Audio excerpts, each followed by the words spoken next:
Hello, friends.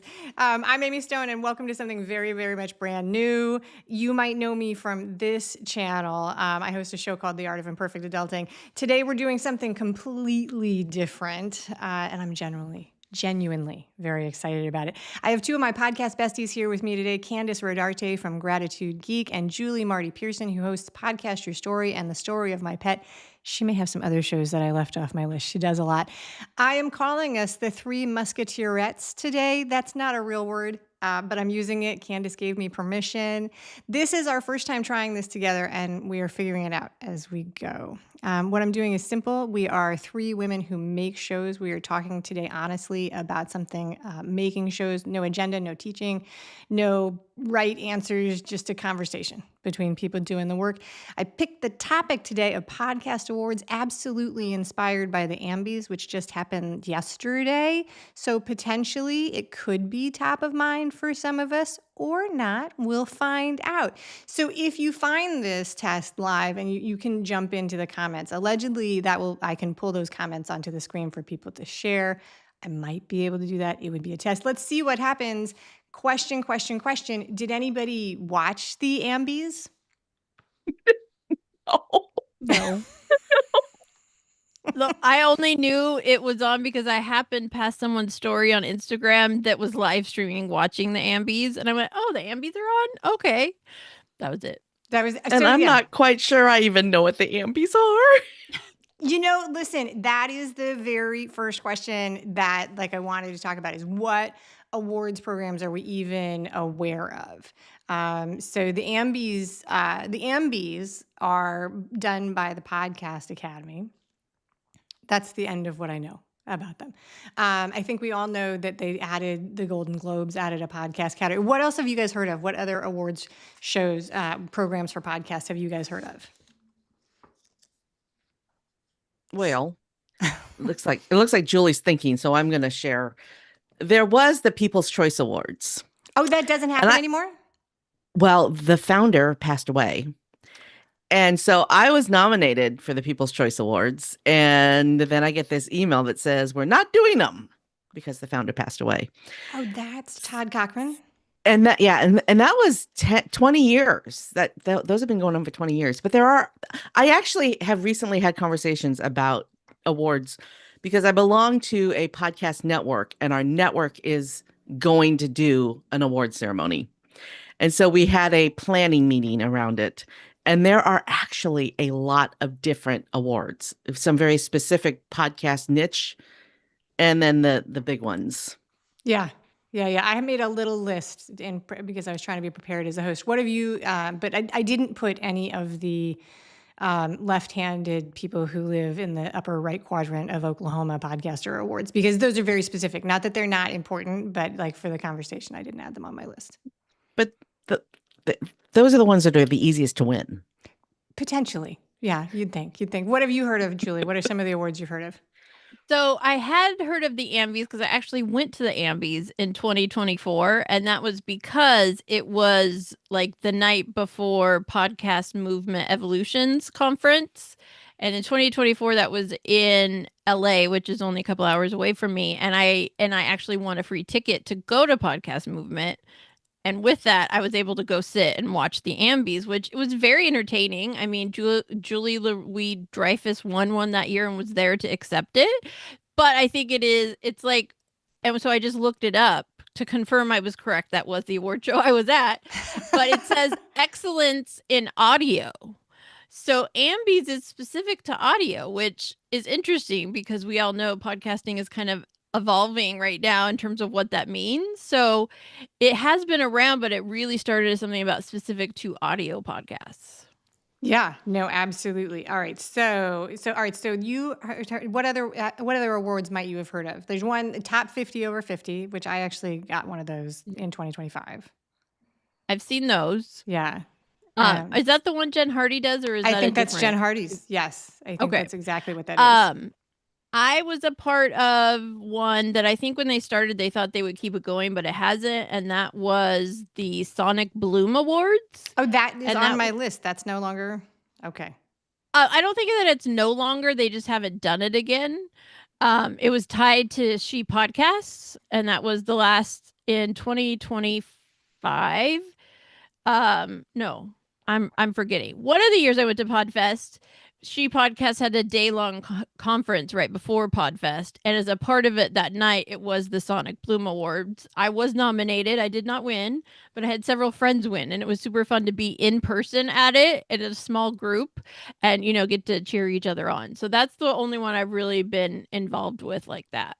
Where was that? So that was, what year was that? I remember That would have been 2024 now that I'm thinking about 2024. Okay. All right. Yeah, so they January also did, 2024. They also did that in-person She Podcast in DC, which I think might have been. That was the year before. Year before. All right. Very cool. All right. And so the only other one I know of, I can't think of what her name is right now, but she does Women in Podcasting Awards, but I think it's all virtual. So that's the one from Canada, Jen Hensel.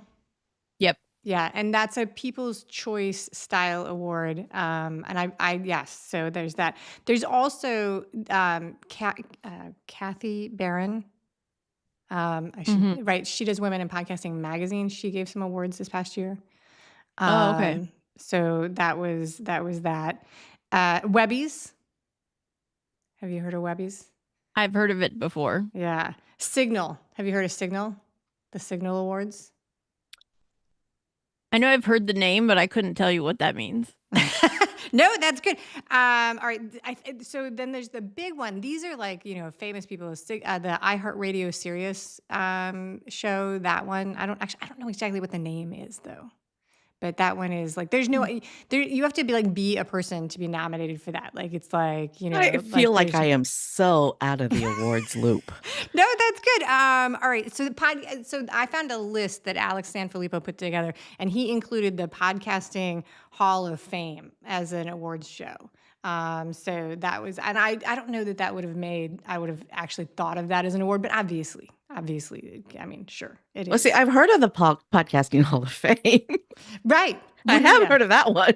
All right. So very good. So Julie, you already answered this in some of your things. Have you ever applied? So Kandas, have you ever applied or been nominated for some awards? Yeah.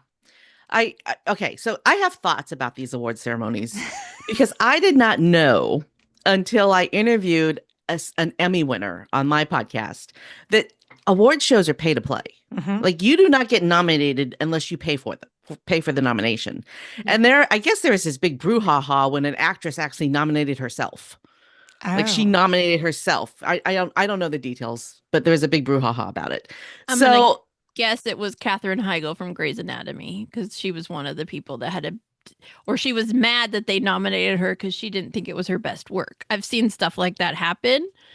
But yeah. No, I think this was Game of Thrones, an actress anyway, I didn't know it was pay to play. And so if you want to be nominated, you got to basically nominate yourself. So I nominated myself. No, I mean, I think I didn't have a question about this, but that would be on things people should know about awards that you have to nominate. That's true for everything, even up to like real merit-based things, like people who are up for the Academy Awards. Somebody has to submit it and pay. And it's usually your agent. Mm-hmm. But the gentleman that I interviewed that won the Emmy, he nominated himself. Yeah. Well, I mean, if you're going to win, you got to be in it to win it. Yeah. And one thing that I learned like that is people pay to be on the Hollywood Walk of Fame to get a star. Even if someone nominates you, there's a cost because it's part of the upkeep of the Walk of Fame. And so people who get stars, you'll notice often it happens around they have a big movie or some new project coming out because 100%. They ask for it. It's a way to get promotion. And I don't think it's cheap, the Hollywood Walk. Okay, the three of us have to stay on topic. I can't imagine. The three of us have to stay on topic. Anyway, back to my answer. Yes. Back to my answer. So I did nominate myself for People's Choice Award. And I was looking at the competition from the previous year, and I was like, there's a whole bunch of women. There's a whole bunch of business, because I was trying to look at my categories. But there's only like 4 people in the Asian hosted category. I think I'm going to nominate myself in the Asian hosted category because my chances of winning are better. Yeah. I mean, so if I'm thinking that. Yeah, no, 100%. I mean, listen, you take up cello and fencing to get into school because, like, it's the same kind of category. I think that's strategy. I mean, some people don't I like. don't think you take cello unless you really want to play the cello. So there's this whole thing because everybody plays violin. So like if you're like trying to get like the scholarships, people are like, switch to viola, switch to cello. But Mhm. no, Or it can be like me, and I missed the auditions for clarinet, and so the director said, well, if you can learn how to play the bassoon over the summer, you can be in orchestra. And I said, okay. And then I'm trying to like fast forward. And then I played bassoon for 4 years. So imagine that was the story for like Yo-Yo Ma, and they interview him, and it's like, well, why do you pay the cello? And he's like, I was late for the audition, and they wouldn't let me play the clarinet. They said, It was xylophone. I played the xylophone because I knew how. Because I could read, I could play the piano, so I played the xylophone. That's spectacular. That's spectacular. All right, but I will say, going back to the whole award thing, I remember the moment early in my podcasting life when I went, oh, you have to pay to nominate yourself, or you pay? Like, there was a moment when I made that realization of even people I knew who had been like, I got this award. And then I went, but you paid to be included in the, like, oh, and I realized it wasn't just one. It was basically just how podcasting awards are. Now, people can nominate you, but they too have to pay whatever the fee is. But it's not just podcast awards. It's the Emmys, it's the Oscars, it's all of them. It's all pay to play. So, well, recently I was in somewhere and somebody was like, oh, we're doing a fundraising campaign because this person was surprised to find out that they were nominated. And I was like, really? Like, how would you, like, could that be, like. Okay, so I think we all know who that person is, and I think we should ask her. I don't know them. I know the name, like, so I couldn't ask them. And I'm also not, I don't want to call people liars because somebody else could nominate you, or it could be that the story got confused and it wasn't that she was surprised about the nomination, but then that she was made the field and could go to the show was the surprise, which, either way, like my intention here is not to throw shade at all. Yeah. No, there's no throwing shade at all. None. Because it's just how it works. One of the things that we as women have a problem is self-promotion. Yes. Yes. Yes. Do you know how hard it was for me to pay the $50 to nominate myself? Because I was like, but I did it. I finally did it. Listen, paying the $50 is the easy part. Sitting down and writing the pitch of your own self about yourself is like, it's like you want to drown in, it's like, okay, she's so great. The she is me. All right. So if you've been nominated, nominate yourself and won. Do you think that it actually had an impact or moved the needle for you in any way regarding what you do? No, because it was canceled. That's so, and there is, when I was doing the research for this, I mean, it's a tragic story because the very beloved person who ran those awards passed away. It happens, right? Oh, no, I'm not trying to discount that. Yeah. And people are asking, will there be refunds, all of this stuff? And other people and that's a dumb question. Right? No. Other people are like, we're not interested in a refund.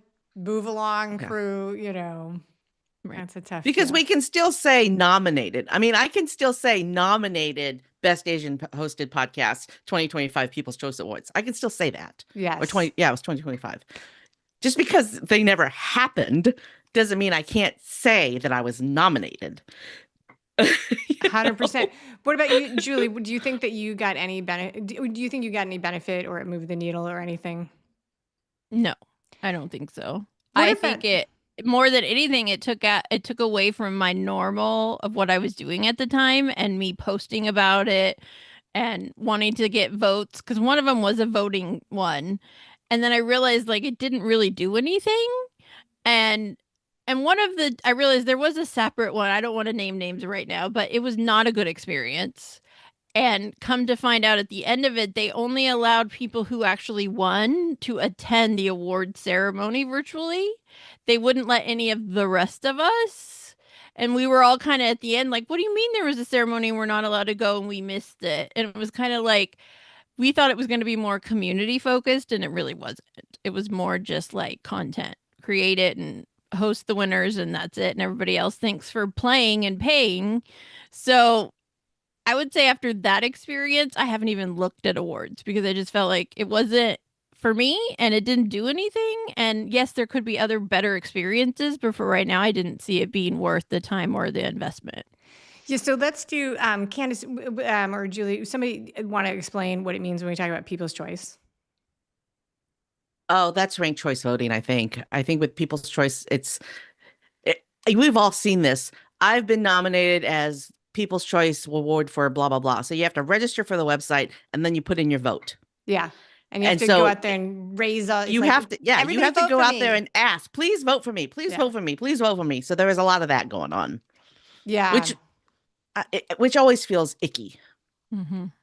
I mean, I have a very high threshold for the ick, so I'm happy to do it. But when I nominated myself for the People's Choice Women in Podcasting one, the person who won in my category did not even have a show at the time that she won the award. And so I was like, okay, good job for you getting the vote out there. Like, you deserve it. Super good. But I did have like a really weird feeling about it. I was like, how can you win a podcasting award when you don't even have a show? Yeah. So that's the People's Choice part. That's because the you had People's Choice a thing. big enough network to rah-rah you to the top. Yeah. And I will say with the Sonic Bloom Awards, I do believe it was voting, but it wasn't necessarily, it was different. And I don't really remember exactly, but it only because there was a separate one that they called the People's Choice. And anybody could nominate themselves, and then you had to push voting in a certain period, but it was just for that one. And I know that because my friend won it, and it was so fun to watch her win it and all of that. So I think that part of that is it seems like each of the awards has a different process of what voting means, even if it says People's Choice or not. Yeah. And I think sometimes we're not always aware of who has the ability to vote for something and how that works. Yeah, so the Ambies, you have to be a member of the Podcast Academy to vote, but you also have to be paying attention. So, I joined the Podcast Academy this year, and I didn't vote because by the time I read the email, it was over. Voting was over. See, I don't even know what the Podcast Academy is. Is it like the Motion Picture Academy? I don't know. I can't even. I think that all they really do is the Ambies, to tell you the truth. So I also and if recently that's wrong, interviewed. If anybody watches this and says that I'm wrong about that, leave a comment because. I also recently interviewed a voice actor who belongs to SAG-AFTRA, and he, in order to vote in the Oscars or whatever award ceremony they do, he has to actually watch every single one of the movies. So he was in the process of watching all the movies to vote on. But that, at least they make you watch the movie before you vote. Sort of. Back in the day, they used to send you a box of CDs. Or DVDs. My dad used to get the box of things, and he could have voted. But it was like 1,000 DVDs. There was no. Who has time to watch 1,000 movies? Jeez, I don't know. I don't even have time to watch the Best Picture or all of the Best Picture ones before I watch figure out who wins. And I'm just a movie watcher. Yeah. And it's a lot easier to watch movies now than it used to be. Right. Fair. All right. How do you feel about celebrities winning podcast awards, you guys? I have thoughts. Because, podcast started out as an indie thing. Like, independent people could do this. And now all of these people who have these huge names behind them or are movie stars already are starting podcasts because they're bored. And they're taking up the space where the independents used to shine. I really think that Amy Poehler was pretty excited to win her Golden Globe for podcasting. She needed another award. No, she probably was. It's fun to win the award, but yeah. Right. Yeah, and she does a great show. I'm like, yeah. Yeah. And that's the thing. I love her show, so it's I love that she was the one that won of those nominated, but also, yeah, it takes away from the indie podcaster, which most of us are.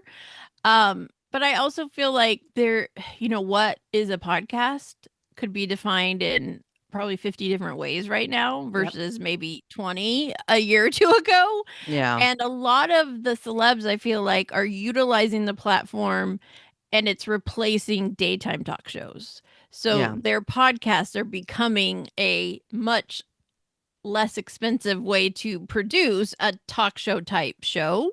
And so even though any of us could call ourselves having a podcast, there's such a range in what that looks like. And that's where the awards are difficult, because then it's like, how do we have access to some of these awards when, it's really about a certain class of podcaster being able to nominate themselves. Yeah. So it's go for it, Kandas. Well, the definition of podcast is that it has an RSS feed. If it doesn't have an RSS feed, it's not a podcast. However, Apple made an announcement recently that's going to change the definition from RSS feed to something else. HLS. HSL. HLS, yes. I might have whatever it is. Yeah. So it's constantly expanding. But yeah, if it doesn't have an RSS feed, I don't think it's a podcast. So that new show that Pete Davidson's doing, that's not a podcast. That's an interview talk show. Yeah, no, and I have a pretty high threshold for like showing up and saying things that can be considered cringe. But when I tell people, I'm like, I have a streaming TV show, because I do stream this, like this streams to YouTube, right? Sometimes I'm like, okay, Amy, it's like cable TV, like, community TV, like, what is that? Wayne's World. It's like I'm like the Wayne's World of TV shows. All right, so let's flip it. Julie, it's like you were in my head when I was writing these questions. What do we think that podcast awards could be for? If it was like something that was like, benefited indie creators, like what would that look like? Like who does it, like now we know that there's, celebrities, maybe advertisers get the benefit of having to be able to sponsor a show that has a big reach. But if it was for the benefit of indies, what would it look like? Well, I do think that the idea behind the Sonic Bloom Awards was that it was for indie podcasters. It was for women and non-binary podcasters. So they were specific in those types of things, that they were creating this award show to get visibility for these people that were doing it in these areas of podcasting. And so I do see it as being a good thing. I just think that what I saw from that experience and just other things is the amount of time and effort it takes to create something like that and have people nominate themselves and do awards, that it's a lot and it costs money. And so I guess the end result would need to be something significant for somebody to do it. So you mean I don't know what that would be. Putting the show together, running the awards program, even if it's virtual, there's still management and, voting or whatever it is you're doing. And so, I mean, for me, because of the experiences I had, I don't really even look at awards now. But I think if an awards for indie podcasters was created in a way where it wasn't about the competition, it was really about highlighting the work and getting people to learn about podcasts they've never heard of or wouldn't ever come across naturally, then I would see the point in that, because it is worth being nominated or nominating yourself if it helps get new listeners to your show. But I don't know how we set that up for us to know it would actually happen. What do you think about that? Because the very next thing I was going to ask is like, what about is there a benefit of submitting to a contest if you don't win? Which is what you're kind of saying, I think, is that for it to be worthwhile for an indie show, it would have to have benefit outside of the person who stands on the stage and says, "I win." What would make it worthwhile for you, Kandas?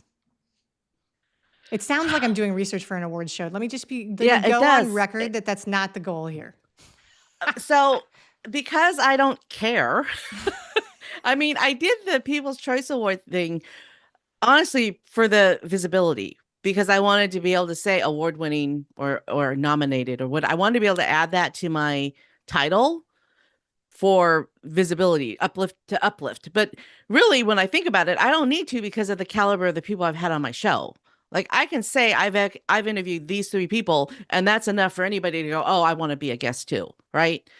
All right, I have had those level guests, so I don't need the prestige that comes with winning an award. And I do want to share something while we're here. Yes, and I'm here. I grew up in a town called Castroville, California. Castroville is the artichoke capital of the world. Every year, they have an artichoke festival with an artichoke queen. The very first artichoke queen was Marilyn Monroe before she was called Marilyn Monroe. It was when she had her other Norma Ray. Norma Jean Yeah. Ray. Norma Ray. Yeah. Whatever her name was before. All right. So I know people who ran for artichoke queen and won. Would you like to know who wins artichoke queen? Tell me. Yes, I want to know. It's the girl, the teenager, the 18-year-old who raises the most money. Yeah, the person who raises gets the most donations wins. And you know what? Good for them. I mean, it is a college scholarship thing. It's they're raising money to get into college, but it is the winner is the one who raises the most money. Someone coming from a wealthy family probably wins because her family donated and other families couldn't. Yes. It probably does. It definitely. Well, and does. I think that is part of the awards allure for podcasters is being able to say, I'm a nominee, I'm a winner. And it's kind of like what I do with my pet podcast that is small. It still ranks as a top 5% podcast on Listen Notes. And so I say that about it because it's a claim to fame. It's a small podcast, but that gets people's ears perked. Just like you were saying, you did it for that title. And so sometimes that's why we're doing it, even if it doesn't actually move the needle in any way for us. We think having the ability to put this logo on our website or say this about ourselves or our podcast will have some meaning. But I think ultimately we create the meaning around our podcast by continuing to do it and creating the content and having the people on and having the conversations. So I don't know. I guess at this point in my life, I can't see what the purpose would be, but maybe something will come along that it's more about me wanting to be a participant in it than anything else. I love the story you shared about cheering your friend on. Actually, like I was thinking to myself how much fun that would be. And that was so fun. And I don't want to bum the mood out, but that friend also then passed away. Oh. And so her podcast was about being a widow and a cancer survivor, and her cancer came back and she lost her battle. But so many of us got to be with her in that moment, physically in the room, celebrating and making all these ridiculous reels after. And so there was a reason we all get to hold on to that and know that, we gave her this moment in time where at the time we never thought she wouldn't be with us 2 years later. So I think for us as indie podcasters, those stories, those experiences are really more important than I won an award that I paid for. No, I really think that's a good point because sorry, Kandas, I cut you off, but it's like you were there in person. It was like a real experience and real camaraderie. And, I think that's a significant note for, the vast audience of industry insiders that's going to watch this stream who create awards. I hope they listen to us. So cutting me off was a good thing because I was about to cry. Okay. So you gave me a second to pull myself together. But so last night I was at dinner. I was talking about you, Amy, and my daughter all of it just starts calling you my BFF because apparently I must be talking about you a lot or whatever. And and you and I have never met in person. We know each other on the internet only, right? We met each other because of podcasting. I did not start my podcast to get an award or become famous. I started my podcast because I wanted to have interesting conversations with groovy people about things that fascinate me. And I have accomplished that. Yeah. And if I never get an award, if I never become, a millionaire because of my podcast, I still accomplished being able to have interesting conversations with groovy people about things that fascinate me. Yeah. No, absolutely. Well, and I think what you just said is something that comes up for me a lot when I talk to people is it's about legacy. And for a lot of us, especially women, like our voice, our story, talking to other women is a part of our legacy. And so then maybe for some people, the award is their legacy. Like they'll always be remembered as a winner of this award.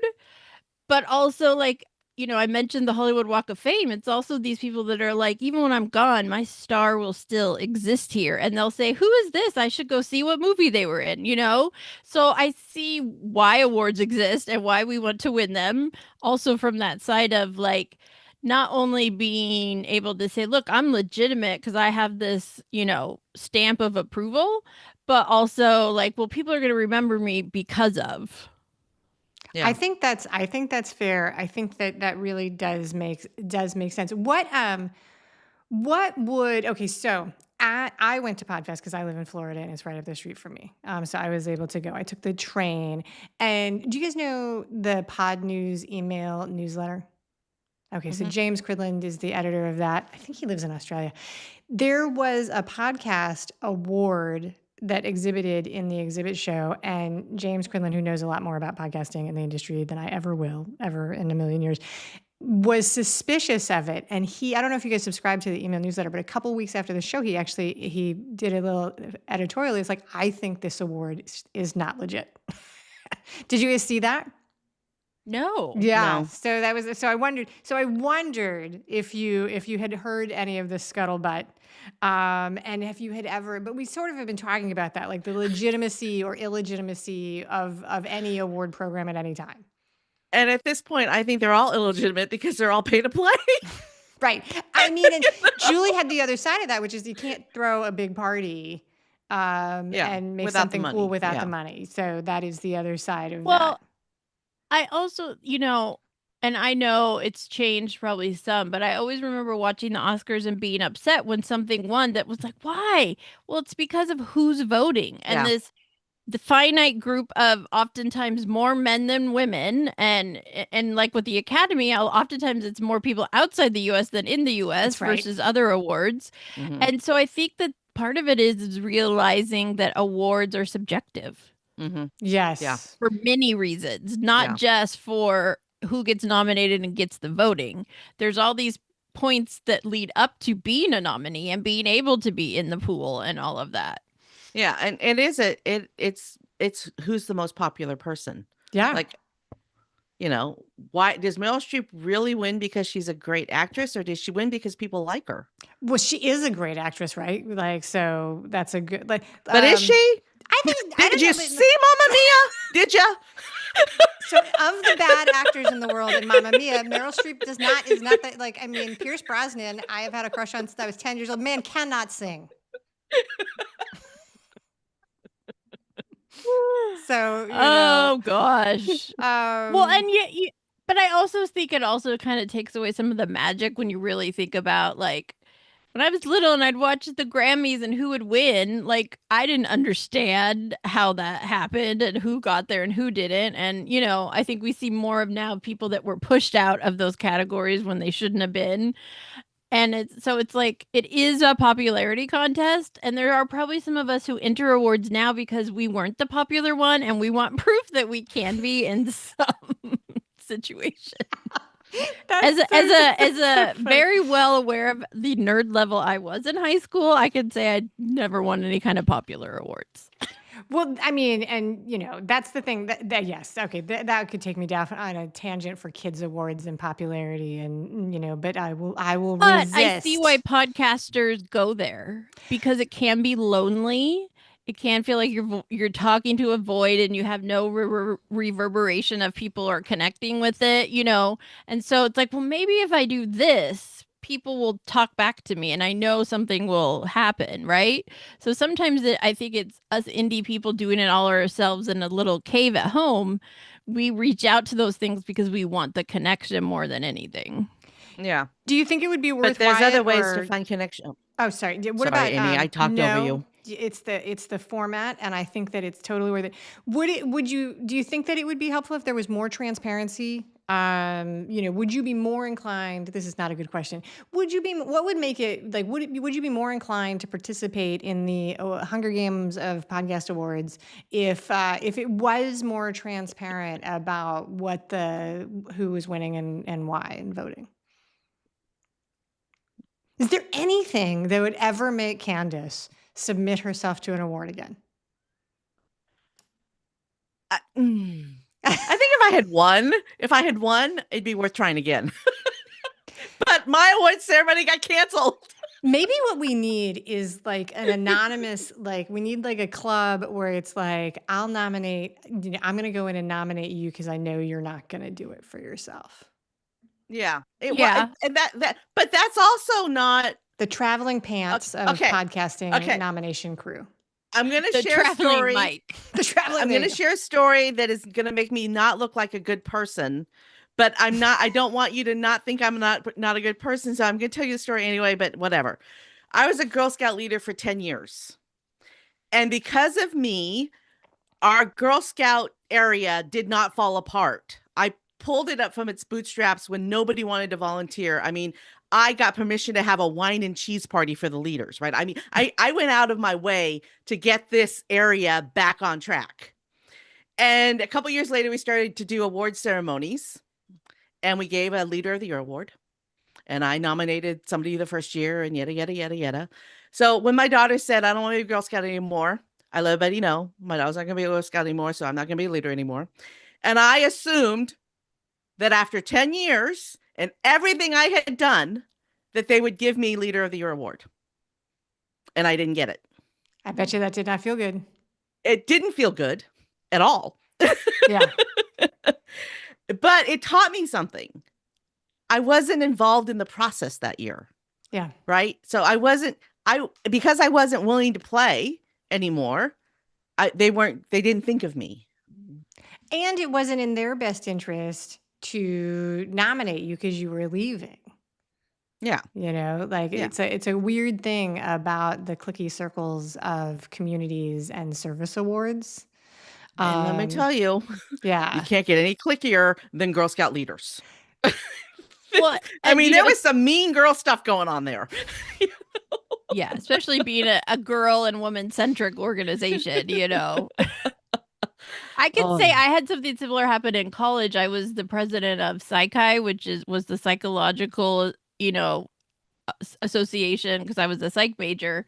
And I remember like the award that year went to somebody else because his like GPA was higher. There were numbers that were different. And it was like, I've been the one doing this. And then he gets the award just because he's gotten better grades.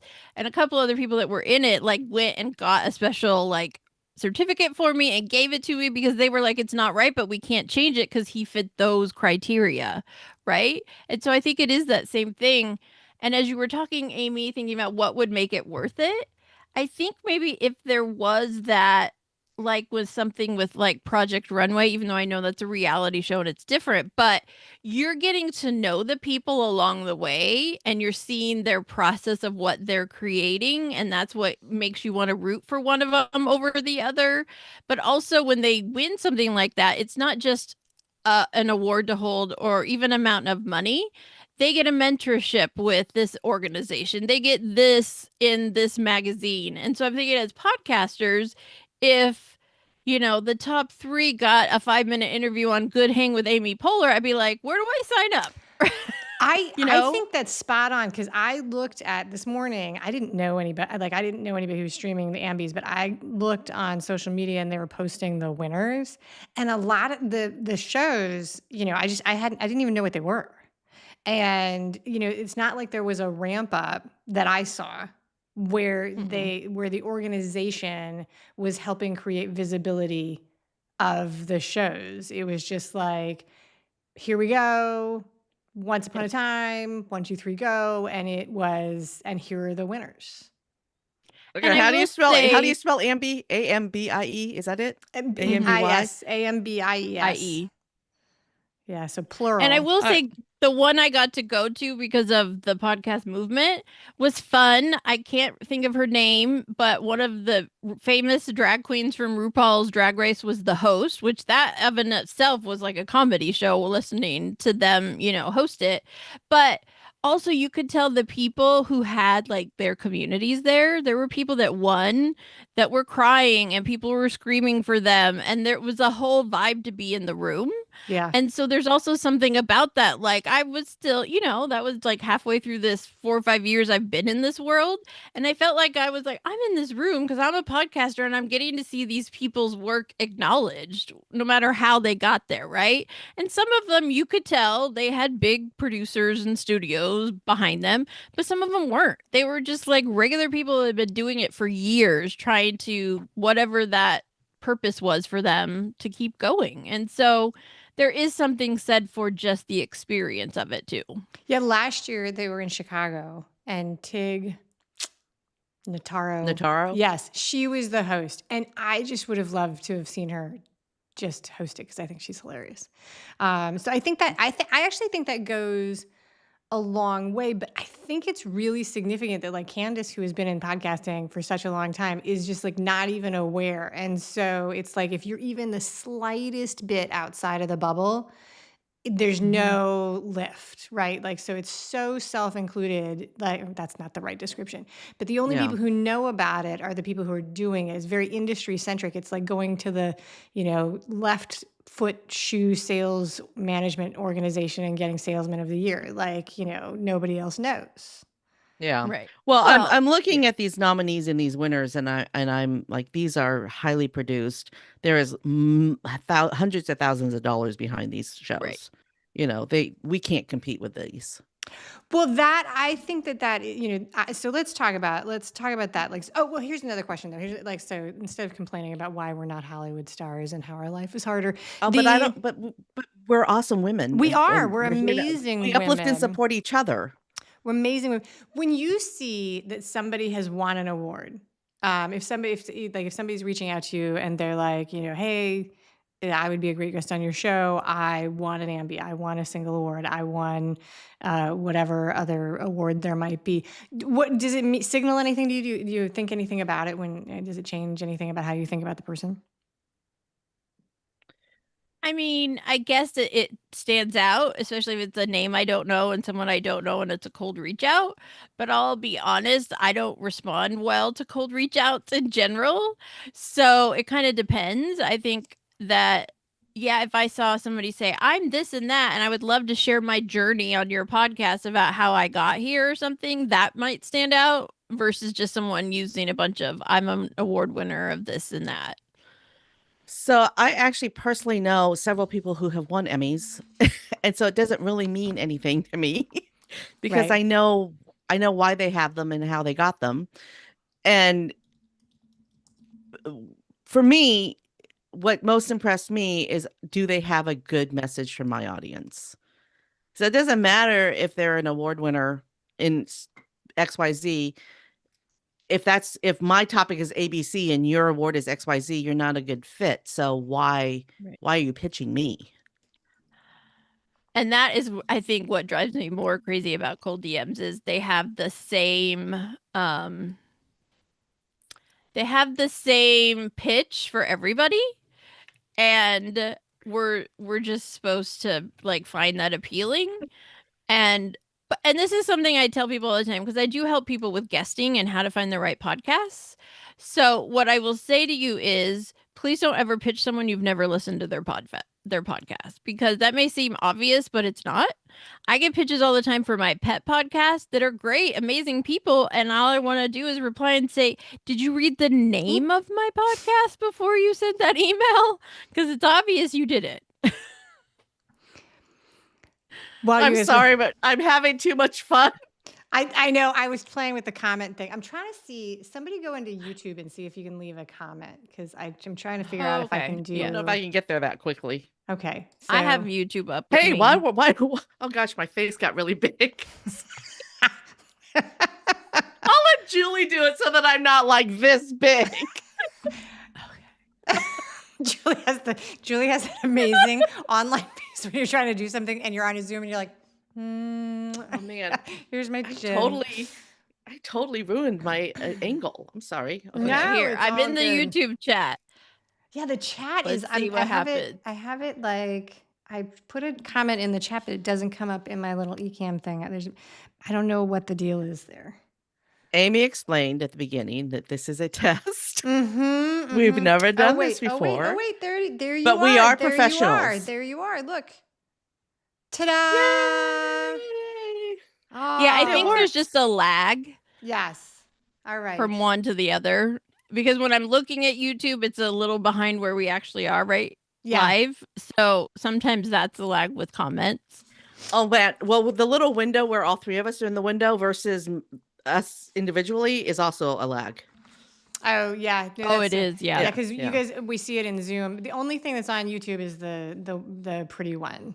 And so okay, thank you, Julie, for playing with that. I appreciate that. Because in theory, right, like people, like right now it says there's 2 people watching. I think it's me and Julie on YouTube on our phones.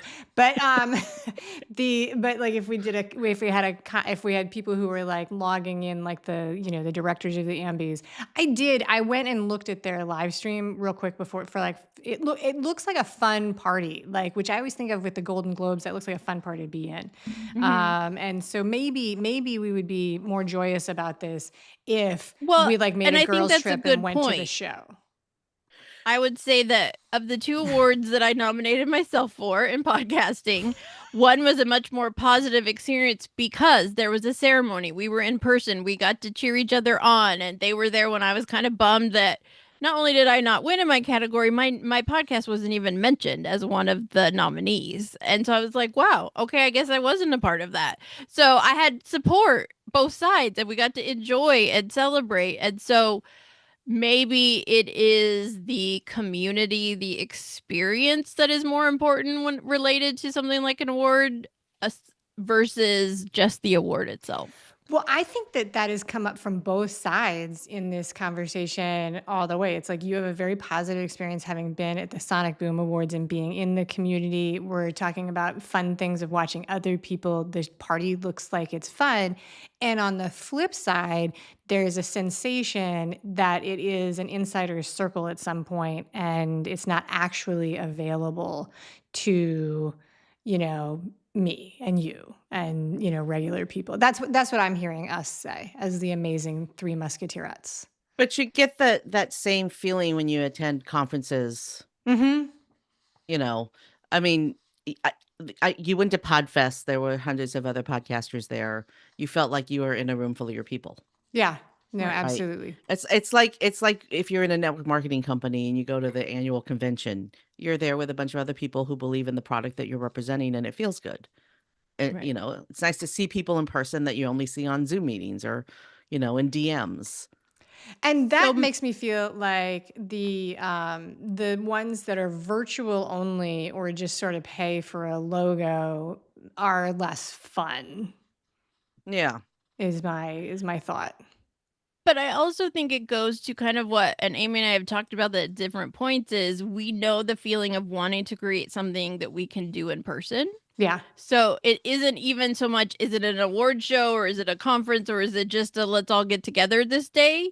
It's that we all know that feeling of being in the room with our people and that we want to share that feeling with others. And that, one of the reasons I was bummed about not going to Podfest this year is that I knew it would energize me. I knew it would inspire me. It would keep me excited. But part of that was going to come from seeing my people in person. Right? It wasn't so much about the conference part of it. It was being in the room with my people. And so I think that's what we're saying is those are the parts of these experiences we like and have enjoyed. And we see other people saying it's great just to be in the room with all these Oscar nominated people. Right. So I think that's what I'm feeling from this conversation. It's more about the experience and how do we create that for others. Yeah. And I don't think you have to actually be in person to feel the camaraderie. It's just the matter of who's in the room with you. Right. I've been in some Zoom meetings that felt really good to be in the room with those people 100%. in a Zoom experience. And then I've been in Zoom meetings where I'm like, why am I here? So many. Many. The same thing has happened in person. Yes. Like many, many years ago, my husband and I paid a couple $100 a ticket or something to go see someone who at the time was really, really popular and famous. And we went to this all-day event. There were all these speakers. I don't want to call it, well, I'm not going to call it out who it was. But by the time that person started speaking, about 10 minutes into their presentation, my husband and I looked at each other and said, "Are you ready to leave?" And we left. It was so disappointing. Yeah. So, yeah, sometimes you get the hype. You're all hyped up about something and you're disappointed. And you just never know. I mean, I think it's about being open to try something. Right. Yeah. I have absolutely no interest in going to Podfest. It doesn't float my boat. I don't care, but if Amy and Julie said, "Hey, let's get together in the middle," Yeah. I'd be all over that. you know? No, well, Julie is on all the way on the other side of the country from me. And so she and I were talking the weeks before Podfest, like, because they gave her a speaker spot and she was trying to figure out if it was worthwhile making the trip. And it was like, prohibitively expensive. A whole day of travel on either side, and just so much work. And so I think that is we are so lucky to be alive in a time where we can get together on Zoom so that we don't have to do that. And it also, I think, makes live events sort of more unicornish because it's like, I'm honestly almost more likely to go to California or Michigan than I am to drive across town sometimes, but it has to be worth it, right? Because there's really groovy people in Michigan. 100%. No, absolutely. Okay, so do you think, this might be our last question, we'll see how long we go, and you guys can tell me if you think I missed any questions as in my brainstorming. Do you think that the podcasting, streaming show, YouTube industry, creator industry is mature enough to have a truly meaningful, universally respected awards program? Is it too fragmented? Would it be nice? Does it matter? Insert your version of this question and share with me what you think. I have stumped you. I think my initial response is it's too fragmented. But. So, Julie, did you want to finish that thought? No, go ahead. I think it's still brewing. Because I've warned you guys out. The NFL, the Oscars, they're moving to YouTube. YouTube is now a TV station. Mm-hmm. Well, we are on YouTube. It is. Yeah, we're on YouTube now. We're on TV now. I watch YouTube on TV. Yes. Right? I mean, chances are I'm watching YouTube when I'm sitting in bed, not a TV show, unless it's Outlander. Outlander, I'm 100%. Watching too. Okay. Julie, are you doing? Kandas and I are studying for the new final season of Outlander. We were reviewing the last 7 episodes. I have seen it. I have never watched the whole thing, so I'm not happy because I've been looking for something. I'm a binger. I want something I can dive into. You can binge Outlander. Maybe we need to have an Outlander watch show, like a podcast about Outlander. Is there one? I'm sure there are tons. Actually, I'm sure there are tons because they have super fans. Julie, you have to time travel. You have to be willing to disconnect yourself from reality to buy into the story for Outlander, but I love it. And I'm there. I'm a sci-fi person. I like horror movies, and that's detaching from reality. I mean, fair enough. And I host the Sci-Fi Book Pod. Right. Oh, there you go. Yeah. Okay. So anyway, my thinking is YouTube is an extension of the Emmys. Yeah, I think it goes to, when does it go to YouTube? Next year or the year after? Because it was not an immediate thing because they have their broadcast. I think the NFL starts next year or something. The NFL is partly on YouTube already. Yeah, for sure. Well, and what I always like to say, us Gen Xers, I think YouTube is the, Gen Z's version of our cable box. It's the same. That's what it is for them. They just put it on their phone or their TV or their computer. They can watch it anywhere, but that's what YouTube is. It's like, which channel, which podcast, which show am I going to watch right now? But I think it's also important for people to realize that, because when you are putting yourself on YouTube, realize your image could be on someone's big screen. That is...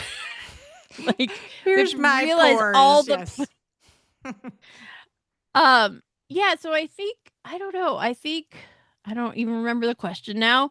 That's why this will be, if we have another guest or another guest or two, it'll be less brain strain on the panel. Okay, so but YouTube has awards, right? They send you those little thumbnail buttons if you have a certain number, once you hit a certain number of views or whatever. And you have to buy those too. Do you have to buy those? Yes. You have to buy, I did not know you had to buy them. They send you a thing that's like, you've qualified, and you get, I don't think it's very much, but yeah, I believe so. I believe that I've seen that where people are like, just so you know, when you qualify, you have to pony up for the shipping. I think that I want to say it was 1,000 streams or views that I hit at one point, and I got an email from YouTube, and then what it sent you to was you click here and buy your merch. So I could have bought a t-shirt that says I have 1,000 views. So it's like you hit the mark and they tell you and congratulate you. It's up to you if you're going to pay for the award or certificate or whatever to have in your background. Do you mean subscribers? Because I get 1,000 views on videos every day. I don't know what it was now, because no, I do not have 1,000 subscribers. So I don't even know. Maybe it was like my first 100 like maybe they sent me a little like, congrats, you hit this very Do you know how long ago that was? Because I don't think they do it anymore. I don't think so either. They used to do it at 50. Search my email. Yeah, they used to do it at 50. You got like an email that's like your first 50, but I don't think they do that anymore. But I do. That's an interesting comparison. That's a really, really good point, Kandas, because I do pay attention. If I am logging into somebody and I see that silver thing behind them on a bookcase, I'm like, ooh, wait a second. This is not, Joe in his garage. Actually, it might be, but you get because people get huge followings in their garages. Yeah. But that does lend an air of legitimacy to me for somebody on YouTube. However, I've been putting out content on YouTube since 2008, and I don't have one of those little buttons. But I think I'm legitimate. Well, you're better than the rest of us at self-diagnosing your legitimacy. That's Oh my gosh, that could be a whole episode. What does legitimacy mean to you? Oh boy. It could. No, it absolutely could. It absolutely could. All right. So, Kandas, you started this real clear on the fact that awards were not for you. Do you still feel the same way at the end of the discussion, or if there was some unicorn I think awards they're a thing? vanity. They're a vanity metric. They're important to some people. Should there be award ceremonies? Yes. Does everybody need to have an award ceremony? No.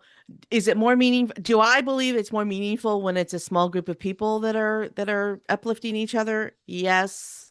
When I look at the Ambie Awards, am I like, oh, I could never compete in this field?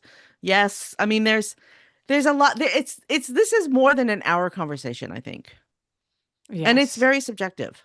Super subjective. How about you, Julie? Do you started this? You're the one that I think had the most positive experience with awards at the start of the conversation. Does this, as you're wrapping this up, do you have any? Yeah, I think if Sonic Bloom Awards did it again, I would be like, oh yeah, I want to support them. I want to be even if it's a different look now, and it's not in person or whatever. I think I would. But I also think a lot of this is just reminding me that we want spaces where we can create the community we want. And part of the reason we all connect and love hanging out with other women podcasters is because there isn't a place for us to go to just find women podcasters. There isn't a category or a space. There are some, but none of them are maybe what we're looking for or consistent enough or whatever it is. So I think for me, it's less about the awards and finding the people and the communities that I want to hang out in. And if that community uplifts me, even better. I think so. And I did not pay Julie to say that about women creator community, but that's the song I've been singing. You sing the song of my people. You guys, thank you so much. I'm going to end no, we've got 3 minutes. Closing thoughts. So here we go. What do you think about timing for time of day of week for this conversation? If this conversation is for women and women of all ages, it needs to be before kids get out of school. Oh, you would earlier. Okay. All right. Very good. Okay, that is a very, very good point. You see, and that puts me in my echo chamber of myself because I no longer have. I've distanced myself from the school dismissal time with glee, like diapers. And since I am a cat lady, I don't ever have to deal with that. Yeah, no, it's true. So, but it's also good for me because my husband works for a school, and so I try to record before he gets home and starts making all the noise around me. So yeah, same. That's why I don't do anything after 4. And then for time zones, because one of the reasons I just picked a spot that was open. I'm going to do this really quick. I was like, I have a spot here. So for time zones, that means we're talking 12/1/2 East Coast time, which puts, it was what on the West Coast? 9/10? Yeah, 9. I don't know. Live stream. I'm fine with 9. I just won't do earlier than that. I think that's, but listen, that's early rising on the West Coast. That makes you so East Coast on the West Coast, Julie. It's one of the things I love about California. I wouldn't do it at 9. I wouldn't do it at 9. Okay, so what was I going to say? I forgot. Crap. Well, 9 for Julie is going to be 11 for you, Kandas.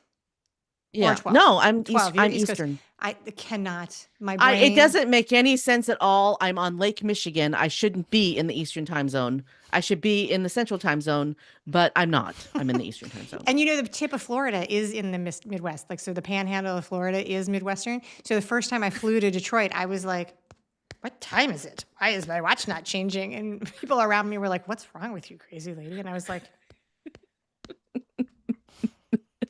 No. Yes, Michigan is Eastern time zone. It makes sense for Detroit. Yeah. It just doesn't make sense for where I live. But whatever. all right. So last question, then I will release you guys from the live stream. Do you think that a conversation like this on different topics is fun? Did you enjoy it? Do you think it's worth doing again? Yeah. I think that there is a huge opportunity for women creators to come together and have meaningful conversations that other people want to hear. And I kudos to you for coming up with this idea. Oh, I did not pay And Kandas also- to compliment me either. Look at that. And well, I am your number one fan. And also, what I was going to say earlier was the nice thing about YouTube is it's evergreen, so it'll be here when people can watch it later, Yeah. No. and they can yeah. leave comments later. Oh, So it doesn't matter really what time it is, Right. because people No, can still yeah. leave comments after the live stream ends. Well, and it's also great because you can invite us as collaborators after, so then it can be on our channels too. And we can then create a playlist if we come back for more than one of them. And so it is kind of infinitely expanding with the reach that it can have. And it may bring up something for somebody else they haven't thought of. Or, I think for me, these conversations are great because it helps me to just leave everything else to the side and just talk and interact. And sometimes I get ideas or things that aren't going to come to me when I'm just sitting here by myself working. Well, the other thing I was excited to ask you, Julie, one, because I knew you were there was a high chance that you would show up, and two, because you do so much work of hosting groups, and I think that's a different. I was excited to like invite you in so you could just be a participant, because I was like, I bet you that's a different frame of mind for her, and like because when It we're is. 100%. All right, I'm gonna hit end, and then we can have quiet personal conversation if we want. So we're gonna finish the stream. Bye,